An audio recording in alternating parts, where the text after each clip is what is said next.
Mi ombligo es genético. No es exactamente así. Comprenda porque los estudios indican que la distribución de la grasa en el cuerpo tiene una gran influencia determinada por la genética. Pero no hay síndrome de Gabriela en este sentido, creyendo que esto definirá para siempre su salud.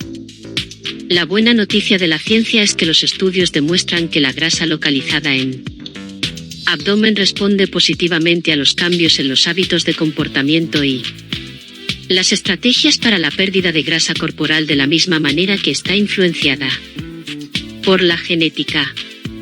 Créeme, todos tenemos el potencial de tener más barrigas de 6 paquetes.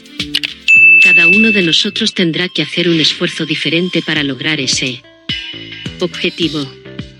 La concentración puede ser mayor de la grasa superficial a la subcutánea o visceral, la que está más profunda. Rodea los órganos internos, que es altamente inflamatoria y está relacionada con enfermedades crónicas, como el cáncer, la diabetes, las enfermedades cardiovasculares e incluso la mortalidad. Y cuidado, al contrario de lo que muchos puedan pensar, esta grasa puede incluso estar presente, incluso en personas consideradas hábitos alimenticios falsos y magros.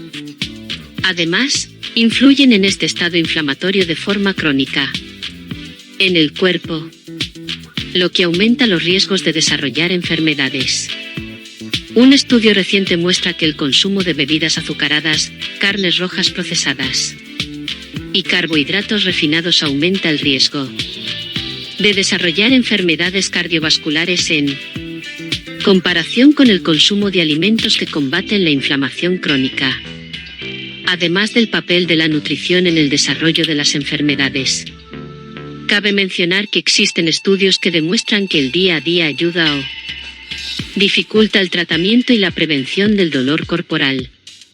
En otras palabras, los médicos y fisioterapeutas tienen cada vez más pruebas de que es necesario un cambio integral en el estilo para tratar eficazmente el dolor crónico, paso a paso, desde seguir una dieta saludable, incorporando proteínas magras, frutas, verduras y cereales integrales. Nutricionista es fundamental para obtener más orientación sobre el tema. Paso 2. Realizar actividad física guiada. El ejercicio físico es capaz de estimular la liberación de citocinas antiinflamatorias, es decir, sustancias capaces de reequilibrar el perfil inflamatorio. Reduce el porcentaje de grasa abdominal, aumenta el porcentaje de masa muscular y, en consecuencia, el metabolismo. Consulte a un profesional de educación física y a fisioterapeutas. Paso 3. Duerme bien. Reducir de forma persistente la duración del sueño puede aumentar el riesgo de problemas crónicos, como enfermedades cardiovasculares y síndromes metabólicos.